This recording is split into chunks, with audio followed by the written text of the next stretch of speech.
함께 보실 하나님의 말씀은 호세아 7장입니다. 호세아 7장 1절에서 마지막 16절까지의 말씀, 구약성경 1261페이지 전으로 있습니다. 호세아 7장 1절에서 16절까지의 말씀을 드라마 바이블로 봉독하겠습니다. 내가 이스라엘을 치료하려 할 때에 에브라임의 죄와 사마리아의 악이 드러나도다. 그들은 거짓을 행하며 안으로 들어가 도둑질하고 밖으로 떼지어 노략질하며 내가 모든 악을 기억하였음을 그들이 마음에 생각하지 아니하거니와 이제 그들의 행위가 그들을 애워싸고 내 얼굴 앞에 있도다. 그들이 그 악으로 왕을 그 거짓말로 지도자들을 기쁘게 하도다. 그들은 다 간음하는 자라 과자 만드는 자에 의해 달궈진 화덕과 같도다. 그가 반죽을 뭉침으로 바르되기까지만 불일으키기를 그칠 뿐이니라. 우리 왕의 날에 지도자들은 술의 뜨거움으로 병이 나며 왕은 오만한 자들과 더불어 악수하는도다.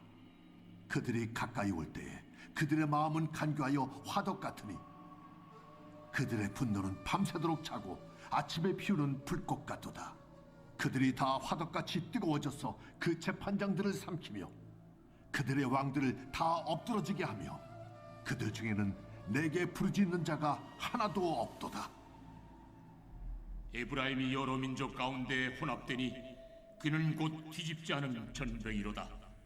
이방인들이 그의 힘을 삼켰으나 알지 못하고 백발이 무성할지라도 알지 못하는도다. 이스라엘의 교만은 그 얼굴에 드러났나니 그들이 이 모든 일을 당하여도 그들의 하나님 여호와께로 돌아오지 아니하며 구하지 아니하도다. 에브라임은 어리석은 비둘기같이 지혜가 없어서 애굽을 향하여 부르짖으며 아수르로 가는도다. 그들이 갈 때에 내가 나의 그물을 그 위에 쳐서 공중의 새처럼 떨어뜨리고 전에 그 회중에 들려준 대로 그들을 징계하리라. 화 있을 진저 그들이 나를 떠나 그릇 같음이니라.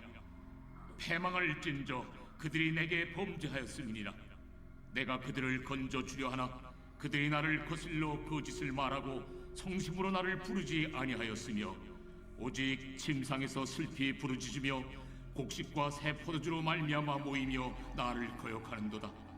내가 그들 팔을 연습시켜 힘있게 하였으나 그들은 내게 대하여 악을 꾀하는도다.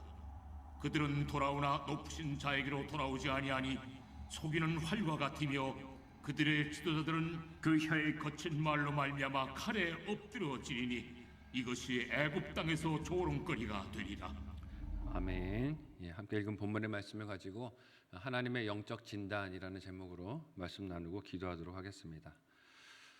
병원을 찾아가서 건강검진을 받거나 진료를 위해 의사를 만날 때 여러분은 어떤 의사의 말을 기대하십니까? 대개는 위축되는 경우가 많으실 것입니다. 왜냐하면 의사에게 많은 경우 좋은 소리를 듣지 못할 것을 이미 예상을 하기 때문에 그렇습니다. 혈압을 측정하고 혹은 혈액 검사를 받고 엑스레이나 초음파 검사로 몸의 구석구석을 살필 의사는 대개 이런 말들을 많이 합니다. 살 좀 빼셔야 되겠습니다. 아니면 운동 좀 하셔야 되겠습니다. 먹는 음식을 조심하셔야 될 것 같습니다. 라는 말들을 하게 되죠. 그런 충고들을 듣고 나서 여러분들 어떻게 반응을 하십니까? 들은 이야기대로 충고대로 삶에 잘 적용을 하십니까? 의사 앞에서는 그래야 되겠다라고 생각을 하지만 막상 돌아와서 익숙한 나의 삶에 오면 익숙한 삶의 습관을, 식생활을, 또 운동하지 않는 버릇을 버리지 못하고 그대로 머물러 있을 때가 많은 것을 봅니다. 들을 때는, 진단받을 때는 내가 좀 고쳐야겠다 느끼지만 실생활로 돌아오면 그러지 않고 고집을 피우는 것이죠. 하나님은 호세아의 결혼을 통해서 이스라엘 백성들에게 그들이 하나님과의 관계에서 얼마나 기가 막힌 죄를 범하고 있는가 하는 것을 보고 알게 하셨습니다. 그리고 그 구체적인 행위들이 우상을 그들이 섬긴 것이고 자기 병을 알아도 하나님이 아니라 이방 나라들을 찾아다니면서 도움을 구한 것임을 말씀하셨어요. 그러면서도 이스라엘 백성들은 어땠습니까? 낫기를 기대했습니다. 하나님을 찾지 않으면서도 이렇게 살아도 낫지 않을까 하는 기대하는 마음이 있었던 것이죠. 그런 그들을 징계하여 낫게 하시기를 하나님이 원하시지만 그런 하나님을 알지 못하는 이스라엘 백성들의 무지함에 대해서 하나님은 탄식하셨습니다. 내 백성이 지식이 없으므로 망한다라고 하셨어요. 이런 탄식이 하나님의 어떤 마음을 나타냅니까? 자기 백성의 병을 고쳐주시기 원하시는 하나님의 긍휼의 마음일 것입니다. 그래야 6장의 말씀과 같이 그들을 낫게 하시고 싸매 주실 수 있기 때문에 그렇습니다. 그러나 치료를 원하시는 하나님께서 그렇게 하실 수가 없다라고 오늘 본문에서도 탄식하고 마음 아파하십니다. 함께 오늘 본문 1절에서 3절까지의 내용을 한 목소리로 읽어보도록 하겠습니다. 같이 읽습니다. 시작. 내가 이스라엘을 치료하려 할 때에 에브라임의 죄와 사마리아의 악이 드러나도다. 그들은 거짓을 행하며 안으로 들어가 도둑질하고 밖으로 떼지어 노략질하며 내가 모든 악을 기억하였음을 그들이 마음에 생각하지 아니하거니와 이제 그들의 행위가 그들을 애워싸고 내 얼굴 앞에 있도다. 그들이 그 악으로 왕을 그 거짓말로 지도자들을 기쁘게 하도다. 아멘. 이 호세아의 기가 막힌 결혼을 통해 하나님께서 드러내 주신 것이 무엇입니까? 다른 신들을 음란하게 섬겼던 이스라엘 백성들의 죄와 그로 인한 하나님의 심판 계획을 드러내서 말씀하셨어요. 네가 호세아의 이 기가 막힌 결혼을 보느냐? 네가 하는 일이 이것이다 라고 말씀하시며 내가 너를 이 죄 때문에 징계할 것이다 라고 경고하셨어요. 사실 목적이 치료에 있는 것이죠. 네 병을 깨달아 알고 하나님 앞에 돌아와서 회개하고 돌이키라 하는 것이었습니다. 병을 진단하는 목적과 같은 것이죠. 치료를 위해서 너에게 이 병이 있다 하는 것을 호세아의 삶을 통해서 알게 해주셨습니다. 그래서 읽은 본문 1절은 에브라임의 죄와 사마리아의 악이 드러났다라고 하나님이 말씀하시는 거예요. 그 죄와 악이 무엇이라고 구체적으로 지목하십니까? 거짓을 행하고 안으로는 도둑질을 하고 밖으로는 노략질하는 것이라고 하십니다. 그들은 이런 죄들을 지으면서도 어떻게 생각했을까요? 아무도 모를 것이다 생각했을 것이에요. 내가 이 죄를 짓는 거 누가 알겠는가라고 생각하며 죄를 범했겠죠. 그러나 하나님께서는 이스라엘 백성들이 행하는 그 악을 다 알고 기억하신다라고 하십니다. 그런 하나님을 생각하지 않는 이스라엘을 보며 탄식하고 계시죠. 이런 하나님의 탄식은 이스라엘 백성들의 마음이 죄에 대하여 감각을 잃어버렸고 죄를 죄로 생각하지 않는 형편에 이른 것을 보여줍니다. 죄라고 느끼지를 않는 것이에요. 다 그렇게 살잖아 라고 말하는 것이죠. 다들 그렇게 살아가고 거짓을 행하며 도둑질과 노략질로 생활을 이어가고 먹고 사니 나도 문제 없는 것 아니냐라고 생각하고 사는 것입니다. 그런 이스라엘 백성들의 악이 하나님의 얼굴 앞까지 도달했다라고 오늘 본문이 기록하고 있어요. 모른다고 생각하느냐? 너희들 하는 일이 내 코앞에서 벌어지고 있다라고 말씀하시는 것이죠. 그런 하나님을 전혀 의식하지도 않고 부끄러워하지도 않으며 두려운 것이 없이 살아가는 이스라엘 백성들의 모습이 안타깝다고 하시는 것입니다. 그런 악으로 기쁘게 하려는 대상이 하나님이 아니라 인간 왕과 지도자들이었다라고 하나님이 말씀하세요. 그런 일들이 남을 위한 것이겠습니까? 다 자신들의 이익과 욕심에 그 왕들과 지도자들이 맞으니 자신의 입맛대로 지도자를 세우고 그들이 기뻐하고 즐거워했던 것이죠. 그래서 북이스라엘은 호세아의 시대의 왕들이 암살과 반역으로 인해 수시로 바뀌는 고통의 역사를 겪게 됩니다. 이런 타락과 혼란을 탄식하시며 그 죄를 오늘 본문에서 하나님이 뭐라고 말씀하십니까? 함께 4절에서 7절까지의 말씀을 한 목소리로 읽어보도록 하겠습니다. 같이 읽습니다. 시작. 그들은 다 간음하는 자라 과자 만드는 자에 의해 달궈진 화덕 같도다. 그가 반죽을 뭉침으로 발효되기까지만 불 일으키기를 그칠 뿐이니라. 우리 왕의 날에 지도자들은 술의 뜨거움으로 병이 나며 왕은 오만한 자들과 더불어 악수하는도다. 그들이 가까이 올 때에 그들의 마음은 간교하여 화덕 같으니 그들의 분노는 밤새도록 자고 아침에 피우는 불꽃 같도다. 그들이 다 화덕같이 뜨거워져서 그 재판장들을 삼키며 그들의 왕들을 다 엎드려지게 하며 그들 중에는 내게 부르짖는 자가 하나도 없도다. 아멘. 북이스라엘은 남유다와 달리 왕조가 수시로 바뀌었습니다. 수차례 바뀌었어요. 물론 그것이 남유다가 상대적으로 의로웠다는 뜻은 아닐 것입니다. 그러나 북이스라엘의 첫 왕인 여로보암 왕은 우상을 위하여 제단을 만드는 그 일로 왕권을 지키려고 헛된 욕심을 나라 출발 때부터 부렸습니다. 열왕기상 12장 27절에서 29절까지의 말씀 우리 같이 한 목소리로 읽어보겠습니다. 같이 읽습니다. 시작. 만일 이 백성이 예루살렘에 있는 여호와의 성전에 제사를 드리고자 하여 올라가면 이 백성의 마음이 유다 왕 된 그들의 주 르호보암에게로 돌아가서 나를 죽이고 유다의 왕 르호보암에게로 돌아가리라 하고 이에 계획하고 두 금송아지를 만들고 무리에게 말하기를 너희가 다시는 예루살렘에 올라갈 것이 없도다. 이스라엘아, 이는 너희를 애굽 땅에서 인도하여 올린 너희의 신들이라 하고 하나는 베델에 두고 하나는 단에 둔지라. 아멘. 기가 막힌 일이죠. 나라의 출발부터 우상 숭배를 금지하신 하나님의 명령을, 그 법을 무시한 북이스라엘은 계속해서 나라가 그런 죄를 반복해 와서 지어왔던 것입니다. 그로 인해서 반복되는 암살과 쿠데타를 나라가 겪고 있었던 것이죠. 그러니 그 나라에 세워진 왕권에 대해서 백성들의 마음은 존중하는 마음이 없습니다. 왕이 세워졌지만 마음에 안 들면 어떻게 하면 됩니까? 뒤집어 엎으면 되는 거예요.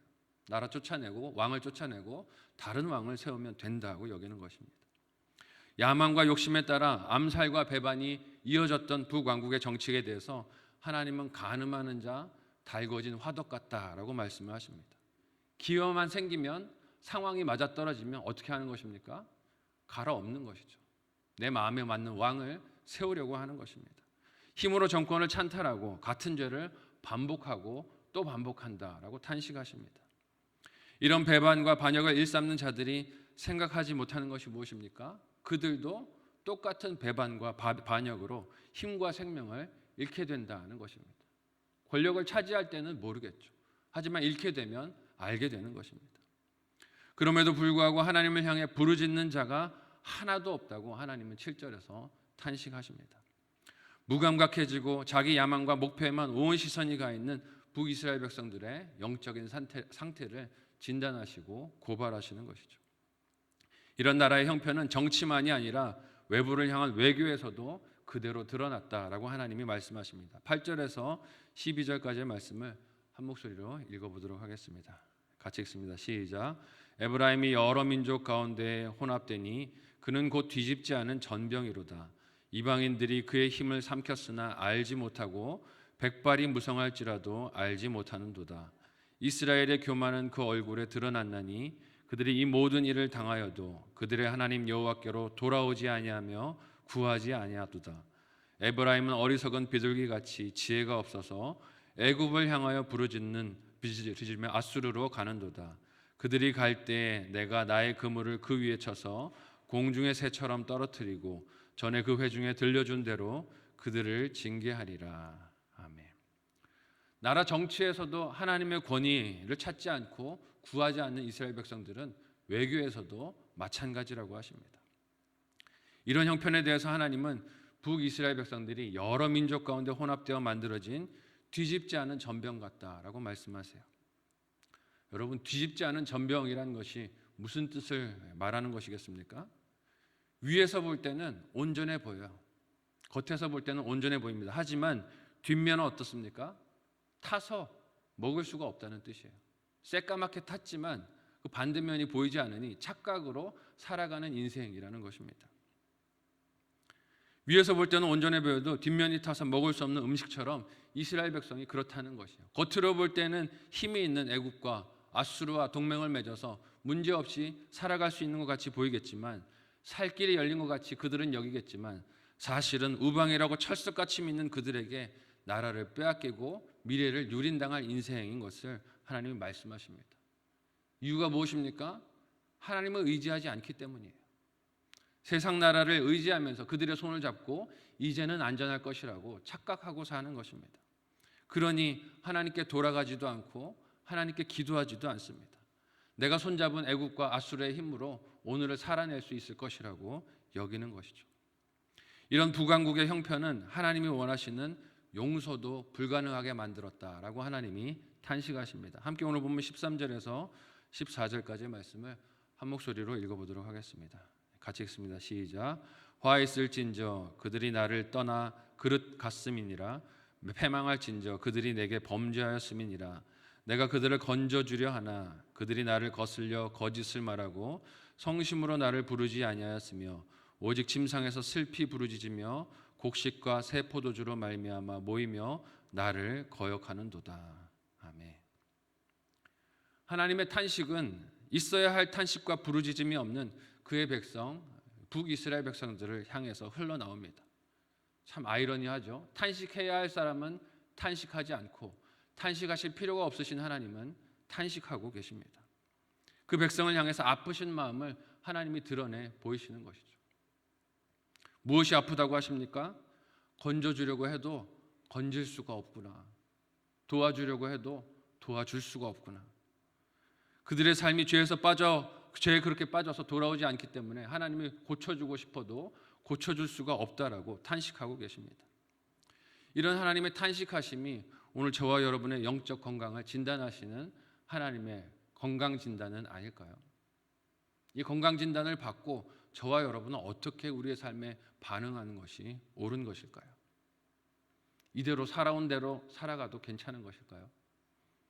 말씀을 통하여 하나님께서 우리에게 부르시는 여호와를 찾고 하나님을 찾고 하나님께 부르짖고 이 괴로운 가운데서 돌아서라고 부르시는 초청에 응답할 수 있는 저와 여러분들이 되실 수 있기를 바랍니다.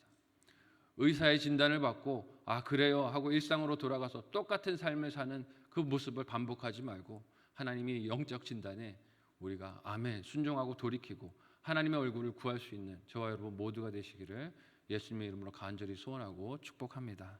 아멘.